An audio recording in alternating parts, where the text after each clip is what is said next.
welcome to DigFin VOX, Voices in Digital Finance. I'm your host, Jame DiBiasio. If you enjoy our content, give us a like. It gets that YouTube algorithm working harder. My guest today is Chen, founder and CEO of CapBridge Financial, a Singapore-based fintech providing wealthy people with access to private capital opportunities, including an interesting twist involving blockchain. I spoke with Johnson about the demand for private capital in the region, the potential for blockchain to make the process better, and an interesting story about a sword.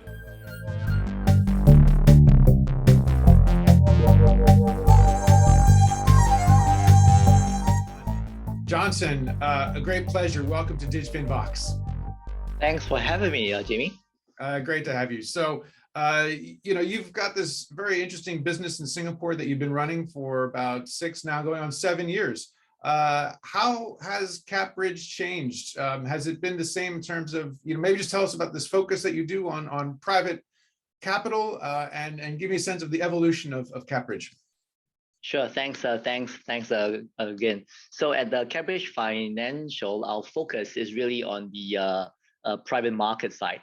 So we are well positioned, and what we have positioned ourselves is that we want to be the Asia's gateway to the private markets. And at CapBridge Financial, we really have 2 parts of the business.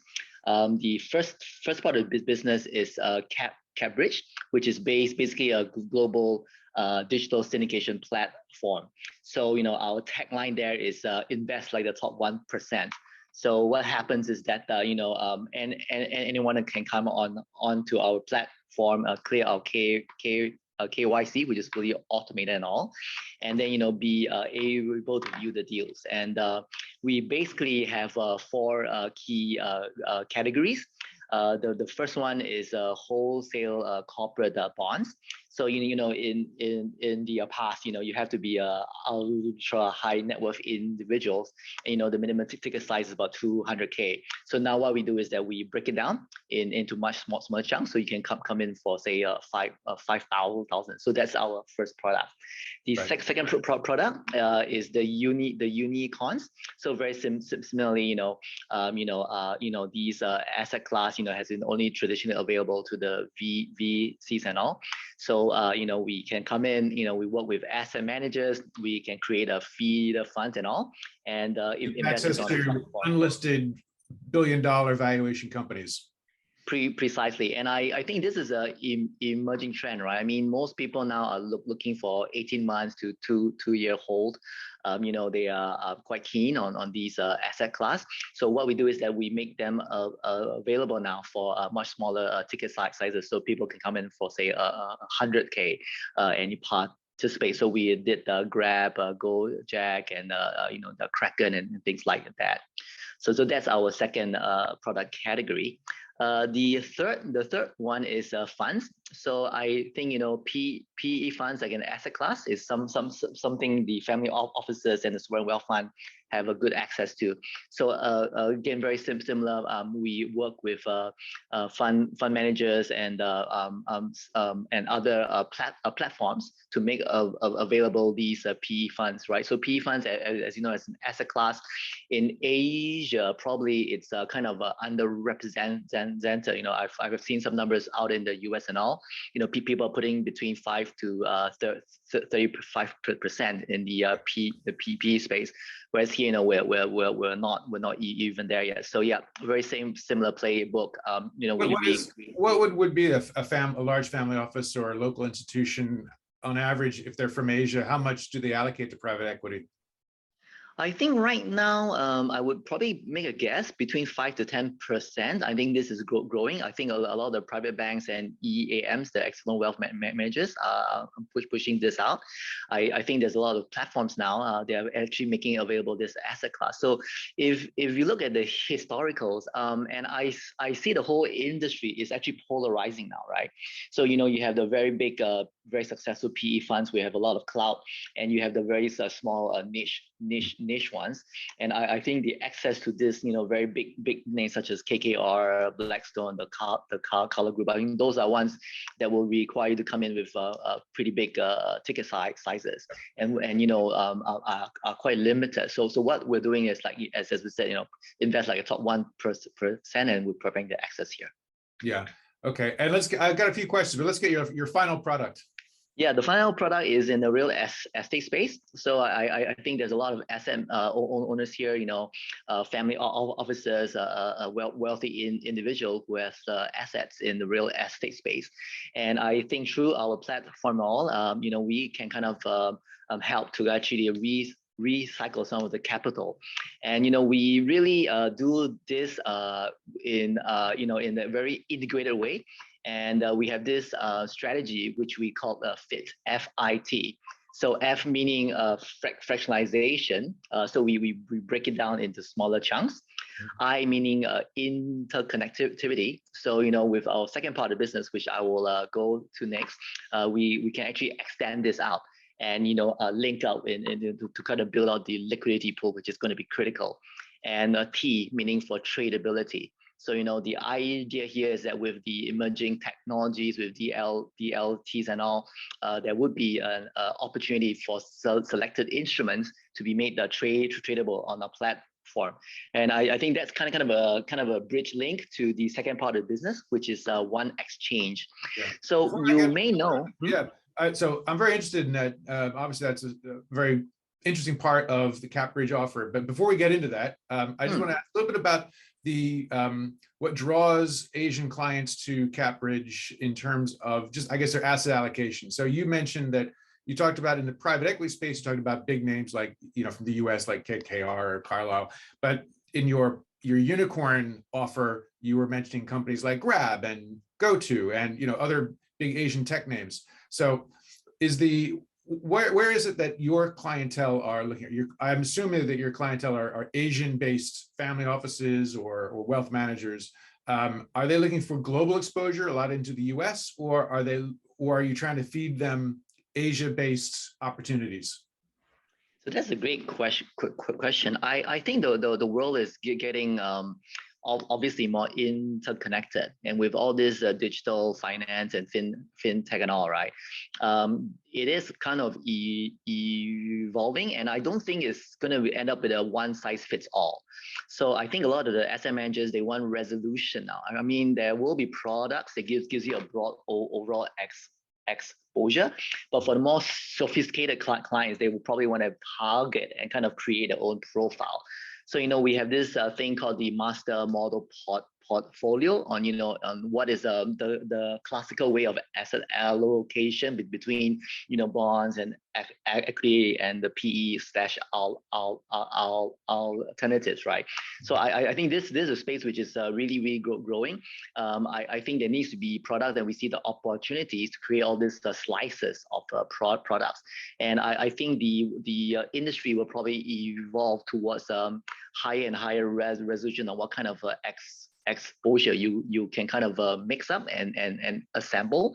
So you can essentially have your own customized portfolio in one aspect where you have direct exposure, but on the other hand, you can have a kind of a broad general exposure based on the classical things. Yeah. Okay, that's great. Thank you. So let's dive into the second half of your business, 1X, which you launched in partnership with Consensus about 3 years ago or so. Tell us a little bit about what 1X is meant to do and how's it going? Yeah, thanks for that. So for 1X, when we started it, we looked at it, right? So if you ask me, would I have started it, 5-10 years back? Probably 10 years back, I would probably say no. But because of the emerging technology, which you pointed out, right, the whole DLT and blockchain, it just makes it more sensible. And because previously you need to have a very, very high infrastructure cost, but now with the whole blockchain, this could be made much easier now. So what is it? Sorry, what is the function that can be made easier because of distributed ledger technology? Sure. So, one of the key challenges is, how do you verify that someone has ownership of the equity or the asset, and how do you do the settlement? So, one of the things which we showed in the very early days as part of the MAS project UBIN, which is a showcase thing, we have showed that with the help of our technology partner like Consensus, we have built a live working regulated private exchange on the public Ethereum blockchain. So we're basically writing the ownership data and shared registry onto the blockchain. So say, for example, if you were intermediary or a legal counsel working on it, you can have a very high level of confidence that the buyer or seller has the required asset. And we have also shown that we were able to do instantaneous settlement based off the project UBIN CDBC. So, back to your point, Jamie, I mean, this whole blockchain thing, and I think there are other exchanges now are piloting thing.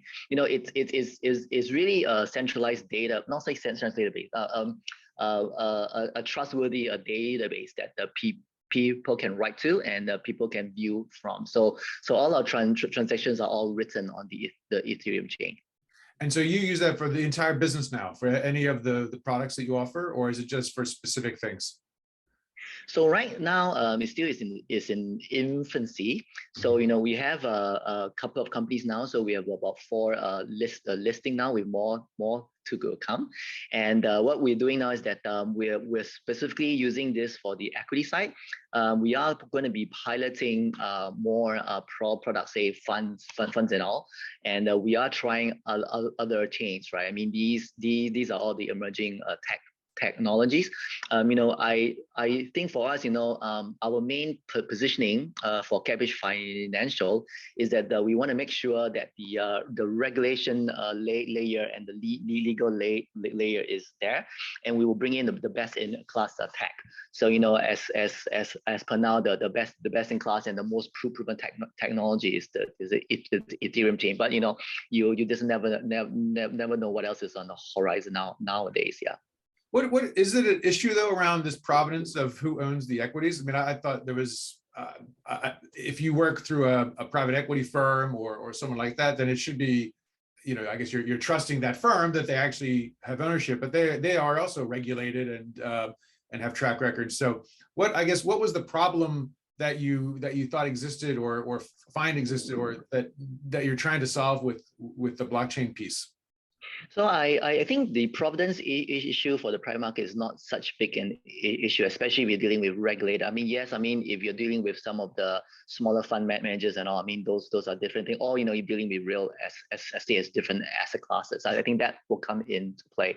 I think our motivation was that it is a better coordination platform. So, as you know, for private transaction, there's a lot of legal counsel involved. There's the all this corporate secretarial thing, the filings and all in the private space. So I think that's where the efficiencies and in particular the settlement would make sense. So yeah, I mean it is an incremental improvement. As you know, private space, when you do an investment, usually T plus 30, right, or something along that kind of line. Yeah. And how fast can you bring a settlement? So we're talking about secondary market activity here. How quickly then can you create a delivery versus payment? So right now, due to some of the regulations, we are still using some of the traditional way. We obviously in Singapore, we are moving towards the DPT and all. But in theory, I mean, it could be almost instantaneous. But I think most people in the private space, they are still thinking, maybe this is better to, not say better, but they're still more used to doing, T plus T plus 10. No, we can bring it down to 3T plus 3, which is quite compatible. So yeah, I mean, it's not a question of tech, it's the question of adoption. Yeah. Because if you get to T plus 3 for private capital transactions, that's almost like public equities. You're only too off in some cases. And that you can use your imagination to figure out that would lead to all kinds of liquidity potential. But when it comes to that question of adoption, yeah, it's a lot of chickens and eggs. Have you figured out a way to get somebody to, I don't know, be a chicken and an egg, and I guess take a risk or take a chance and try to work with you on this? So I think the whole mood is shifting, which is very positive. I think if you ask me probably 2 years back, this is going to take a lot of convincing, but I think most people now have landed that this whole DLT does have some efficiencies and gains. They are definitely much more receptive to try new things, and obviously the pandemic and all has made it more user adoption and all, right? Yeah. So so the whole thing will be that I don't think it's a single prong of the approach. Equity is just one part of it. I mean, there's other instruments like we mentioned, bonds and real estate, physical assets, and all alternatives. I think it will be use cases, proof of concepts for various different asset classes, and based on that, people can see the efficiency gains and all, and then that get gradually melded into the mainstream adoption. And I think there are quite a few players now, right, out in Australia and all, that in US that have been trying to already show that this makes sense. And we're all talking about a multi-chain world or a cross-chain world and all, right? So those are all the big questions. Yeah. Okay. Very interesting. But yeah, it would be quite something if people are able to start trading private capital assets through a digital wallet as opposed to all the processing that they have to go through now. How important and how much time are you spending on the 1X part of your business versus the 4 big products that CapBridge Financial is responsible for? So I think right now the push is on the 4 big products, because obviously we have to kind of build the investor base and all, right? So we are obviously offering what the market wants and what the investor wants, and I think from a commercial perspective we have to be relevant. We want to make sure that the products that we have on hand makes sense. It's been properly curated to address the portfolio asset allocation of say a family office or a wealthy individual. So we're busy kind of making all these products that fits in to their risk appetite and their asset allocation as part of the broader strategy. The one exchange part, we see this as a product creation engine. One of the things is that with the license that we have in Singapore and our backing from the Singapore Exchange, we're able to really issue ISIN numbers for these products, which makes it very well received in the bigger financial world. So we can basically essentially create tokenized funds and things, right? So think of this as a privately tradable ETFs. Also, we're busy working on that. We see that the ability to kind of create any of the CIS, collective investment schemes, with the regular asset managers, and then making this tradable on our private exchange makes a lot of sense. I mean, we're excited about the whole thing that we can create different slices of private ETFs with specific exposure to particular segments. So we're building this as a platform to enable this. Okay, that sounds pretty cool. You recently took a minority stake investment from AMTD, which is, of course, the owner of DigFin as well. So we're cousins, I guess. What do you see in terms of other future fundraising or exit strategy for CapBridge Financial? Where are you taking this thing? Yeah, so from AMTD, they have a very strong and grand visions of building this out. I think there was a recent announcements moving in to the metaverse and all. From a drilling down a bit more, there's the AMTD in international investment banking side.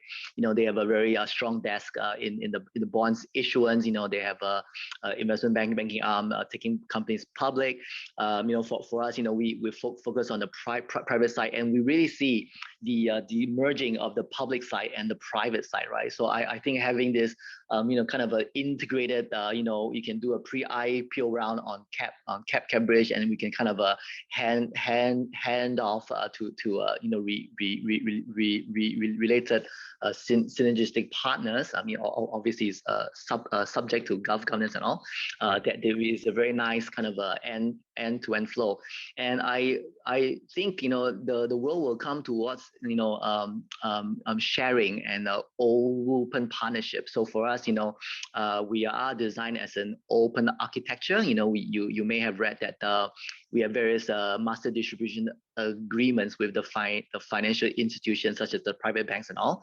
I think we see some similar thing with the AMTD spider net, whereby we would be leveraging on each other's strength and all. So I'm optimistic that we will have a world whereby people are in, and with the Web3 and all. I mean, the investor, the customer becomes more client centric, and I think the more sophisticated players are thinking how to address this and really tackle this in the new world. Yeah.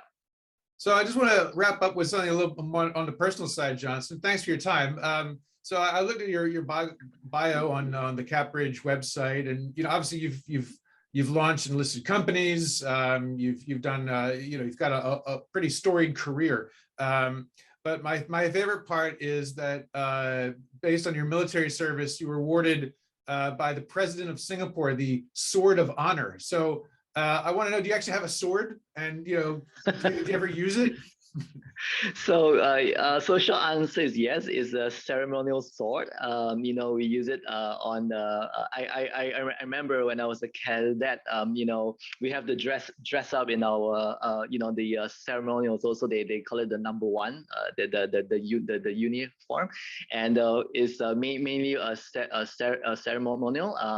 And sometimes we use it for special occasions like weddings. So we do have a military wedding type style, whereby we line up people and we cross the sword, and when the couple comes through the red walkway, the sword will come down, and we can make them do task things, and make them do things, and then we will raise it and we will salute them, and we'll let them pass. So yeah, I do have a sword.